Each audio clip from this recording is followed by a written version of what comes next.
Bismillahirrahmanirrahim. Assalamualaikum warahmatullahi wabarakatuh. Assalamualaikum warahmatullahi wabarakatuh. Selamat pagi dan salam sejahtera bagi kita semua. Alhamdulillah, alhamdulillahi ahyana ba'dama amatana wa ilahi nusur. Asyhadu alla ilaha illallah wa asyhadu anna Muhammadan abduhu wa rasulullah nabiyya ba'da amma ba'du. Puji syukur atas rahmat Allah yang Maha Kuasa, dan salawat beserta salam tidak lupa kita hadiahkan kepada junjungan Nabi besar kita. Asyhadu Allahumma shalli ala Sayyidina Muhammad wa ala ali Sayyidina Muhammad. Baiklah, kami dari kelompok 4 akan membacakan hasil diskusi kami tentang teori dan konsep kurikulum, yang mana kami beranggotakan yaitu yang pertama Putri Ramadhani, yang kedua Rami Aulia MC Tanjung, yang ketiga Rana Khairunisa, yang keempat Ramadi. Baiklah, langsung saja kepada materi pertama yang akan dibacakan oleh rekan saya Rana Khairunisa. Kepada Rana dipersilakan. Sebelum terima kasih kepada moderator yang saya untuk mempresentasikan hasil diskusi kelompok 4. Pertama, kurikulum. Secara historis, kurikulum pertama kalinya diketahui dalam Kamus Webster tahun 1856. Pengertian kurikulum berkembang sejalan dengan perkembangan teori praktik pendidikan.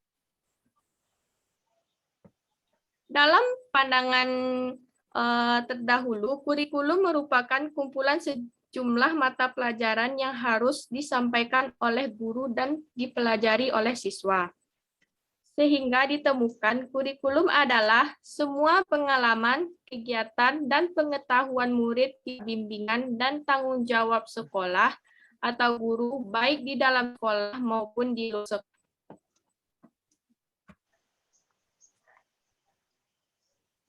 Ada 3 macam kurikulum. Yang pertama yaitu ideal kurikulum. Ideal kurikulum adalah kurikulum yang mendekati kesempurnaan suatu kurikulum yang nantinya akan diterapkan. Di dalam ideal kurikulum direncanakan secara sistematik untuk mencapai tujuan pendidikan seperti SKL, standar isi, silabus, dan RPP. Yang kedua yaitu actual curriculum. Actual curriculum adalah kurikulum yang pelaksanaannya bersumber dari kurikulum ideal agar tidak jauh dari tujuan kurikulum tersebut. Contohnya yaitu pada saat proses pembelajaran. Yang ketiga yaitu hidden curriculum. Hidden curriculum yaitu kurikulum yang tidak direncanakan terlebih dahulu, namun dipandang sebagai tujuan pembelajaran sehingga bisa dimanfaatkan oleh guru dan sekolah. Hidden curriculum berhubungan dengan pendidikan moral dan peran guru dalam mentransformasikan standar nilai moral. Contohnya yaitu ketika siswa sedang terlambat secara langsung, guru memberikan teguran di depan siswa lain sebagai pembelajaran moral dalam disiplin. Sekian di presentasi saya kembalikan kepada moderator. Baik, terima kasih Rana atas penjelasannya. Selanjutnya materi 2 akan disampaikan oleh rekan saya Ramadi. Kepada Ramadi dipersilakan. Assalamualaikum warahmatullahi wabarakatuh. Di sini saya akan membacakan materi kedua tentang kedudukan kurikulum. Di sini kedudukan pertama yaitu kurikulum merupakan suatu yang sangat strategis untuk mengendalikan jalannya proses pendidikan. di mana kurikulum bisa dikatakan sebagai alur dari suatu pendidikan. Dan kurikulum dan pendidikan bisa dikatakan berhasil jika kegiatan pembelajaran sesuai dengan kurikulum dan memiliki efek yang sesuai dengan yang diterapkan di kurikulum. Kedudukan kedua yaitu kurikulum mengarahkan segala bentuk aktivitas kegiatan pendidikan, di mana di dalam kurikulum kita diberikan suatu acuan yang harus dicapai, suatu acuan materi yang harus diberikan kepada peserta didik, dan semua serba-serbi pendidikan yang harus diterapkan di dalam pendidikan. Oleh karena itu, kurikulum mengarahkan seluruh bentuk kegiatan dari pendidikan yang sedang kita berikan kepada siswa, yang setiap sekolah pasti melakukan kurikulum yang diterapkan oleh setiap sekolah. Kedudukan kurikulum yang ketiga, yaitu kurikulum juga merupakan suatu bidang studi yang ditekuni para ahli atau spesialis kurikulum. Hal ini dilakukan untuk melakukan pembaharuan di bidang kurikulum. Kenapa harus dilakukan pembaharuan? Karena setiap tahunnya tuntutan zaman selalu berbeda, dan perkembangan peserta didik pun harus dilakukan suatu kemajuan. Sehingga setiap kurikulum harus dipelajari spesialisasinya sehingga dapat menentukan kurikulum lebih baik di masa yang lebih baik juga. Fungsi kurikulum yaitu fungsi penyesuaian, di mana kurikulum menyesuaikan pendidikan yang dilakukan di setiap sekolah-sekolah di suatu negara dengan tujuan agar pendidikan tersebut sesuai dengan tuntutan zaman yang sedang berada. Misalnya kurikulum 2013 di Indonesia yang diterapkan pada abad 2021 ini. Yang kedua, fungsi integrasi yaitu untuk menyamakan standar pendidikan di suatu negara yang telah ditetapkan oleh menteri-menteri pendidikannya. Hal ini agar tidak terjadinya tumpang tindih materi dan terjadinya kesamarataan potensial akademik siswa atau peserta didik di setiap sekolah di suatu negara tersebut. Yang ketiga, fungsi diferensiasi. Fungsi yang keempat itu fungsi persiapan, yaitu fungsi untuk mempersiapkannya pendidikan, di mana sebelum pendidikan dimulai maka harus ditetapkan dulu kurikulum sebagai acuan dari pendidikan tersebut agar pendidikan tidak ngawur saat dijalankan. Yang kelima itu fungsi pemilihan. Pemilihan di sini maksudnya pemilihan tentang hal-hal yang harus diutamakan dan hal-hal yang harus dipelajari oleh peserta didik terlebih dahulu. Oleh karena itu disusun dalam bentuk kurikulum. Di sini tujuannya supaya sama dengan fungsi satu yaitu penyesuaian, di mana agar sesuai materi yang diajarkan dengan abad atau perkembangan zaman yang sedang terjadi dan dapat mengintegrasikannya dengan baik. Baik, hanya itu dari saya. Sekian, terima kasih. Baik, Ramadi ya. Terima kasih untuk penyampaian materi 2-nya. Selanjutnya penyampaian materi 3 yang akan disampaikan oleh rekan saya Putri Ramadhani. Kepada Putri dipersilakan. Baiklah. Itu materi selanjutnya tentang peran kurikulum. Yang pertama ada peran konseptual, peranan kreatif, peranan kritis.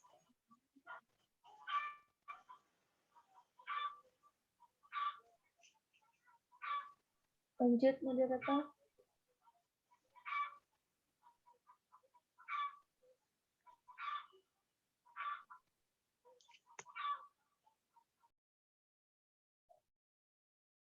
Lanjut, moderator.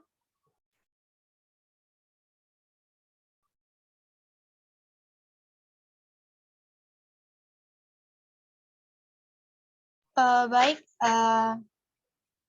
Putri Ramadhani, terima kasih untuk penyampaian materinya.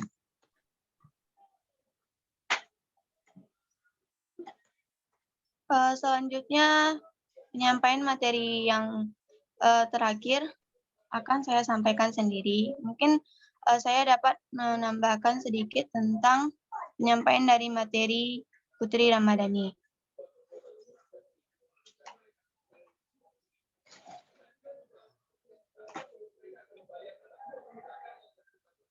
Baiklah, untuk komponen kurikulum, mungkin para pemikir pendidikan mempunyai perbedaan ragam dalam menentukan jumlah komponen dari kurikulum itu sendiri.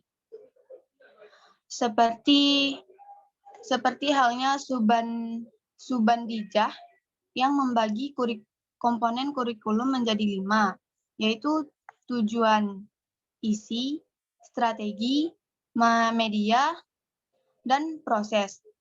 Sedangkan menurut Nasution, komponen kurikulum itu ada 4, yaitu tujuan, bahan pelajaran, proses, dan penilaian. Berikut akan saya uraikan secara singkat mengenai komponen-komponen kurikulum tersebut. Yang pertama, komponen tujuan. Tujuan merupakan hal yang sangat penting dalam proses pendidikan, yaitu hal yang ingin dicapai secara keseluruhan, yang mana tujuan itu sendiri meliputi 1. Tujuan domain kognitif, yaitu tujuan yang mengarah pada pengembangan akal dan intelektual peserta didik. Yang kedua, tujuan domain efektif, yaitu tujuan yang mengarah pada pergerakan hati nurani para peserta didik. Selanjutnya, yang terakhir yaitu tujuan domain psikomotor, yaitu tujuan yang mengarah pada pengembangan keterampilan jasmani peserta didik. Kemudian selanjutnya ada komponen isi dan struktur program atau materi. Komponen isi dan struktur program atau materi ini adalah bahan yang diprogramkan guna mencapai tujuan pendidikan yang telah ditetapkan. Uraian bahan pelajaran inilah yang akan dijadikan dasar pengambilan bahan dalam setiap belajar mengajar di kelas oleh pihak guru. Selanjutnya yang ketiga itu ada komponen media atau sarana dan prasarana. Media merupakan sarana perantara dalam mengajar. Sarana dan prasarana atau media merupakan alat bantu untuk memudahkan pendidik dalam mengaplikasikan isi kurikulum agar lebih mudah dimengerti oleh peserta didik dalam proses belajar mengajar. Selanjutnya itu ada komponen strategi belajar mengajar. Dalam proses belajar dan proses mengajar, seorang pendidik perlu memahami suatu strategi, yang mana strategi ini menunjuk pada sesuatu pendekatan atau biasa disebut dengan approach, metode atau metode, dan peralatan mengajar yang diperlukan.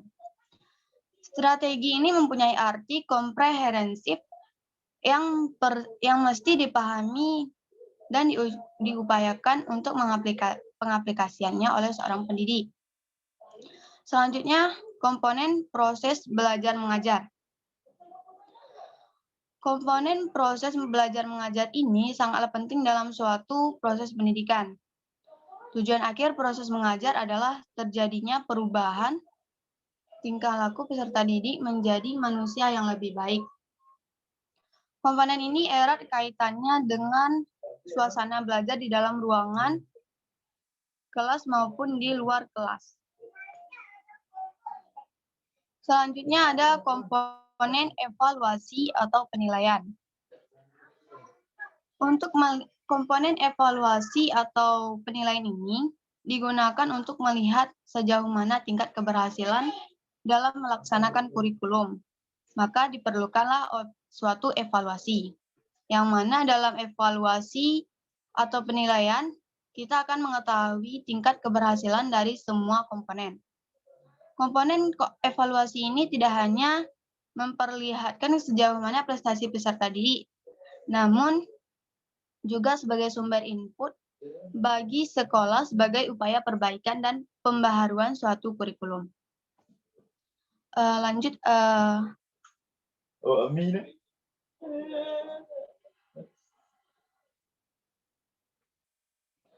Selanjutnya, tujuan dari kurikulum. Kurikulum sebagai tujuan memiliki arti bahwa kurikulum ini didesain sebagai usaha atau alat dalam mencapai tujuan pendidikan yang disusun secara hierarki mulai dari tingkat nasional hingga tingkat instruksional. Kurikulum pada suatu sekolah merupakan suatu alat atau usaha yang di dalamnya mencapai tujuan-tujuan pendidikan yang diinginkan oleh sekolah tertentu yang dianggap cukup tepat dan krusial untuk dicapai. Tujuan ini selalu berkaitan dengan hasil, tapi tujuan lebih merupakan kegiatan yang mengandung proses. Tujuan menampilkan aktivitas yang teratur dan pada akhirnya tujuan akan berdampak pada hasil.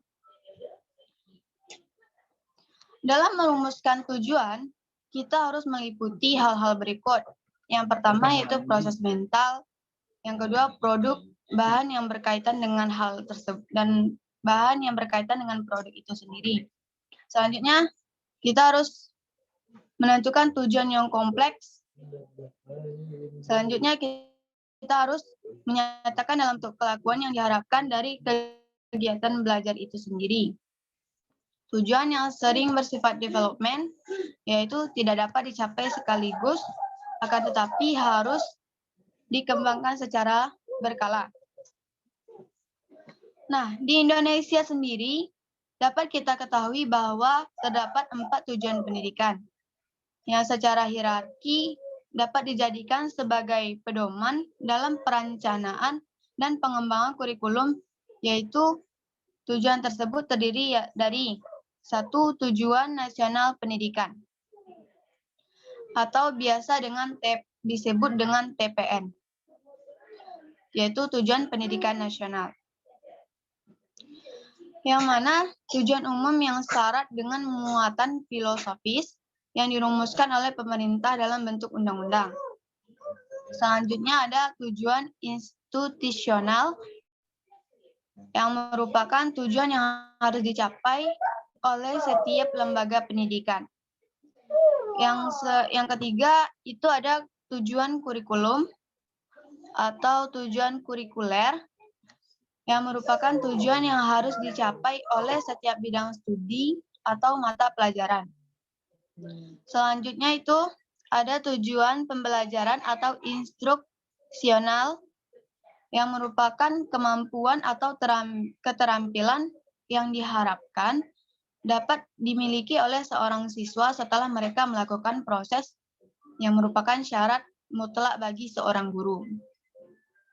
Nah, jadi keempat tujuan pendidikan tersebut bersumber dari tujuan berbangsa dan bernegara yang termuat di dalam pembukaan Undang-Undang Dasar tahun 1945, yang mana berisi yaitu melindungi segenap bangsa Indonesia dan seluruh tumpah darah Indonesia, dan untuk memajukan kesejahteraan umum, serta mencerdaskan kehidupan bangsa dan ikut melaksanakan ketertiban dunia yang berdasarkan kemerdekaan, perdamaian abadi, dan keadilan sosial. Nah, jadi itulah tujuan-tujuan dari kurikulum pendidikan.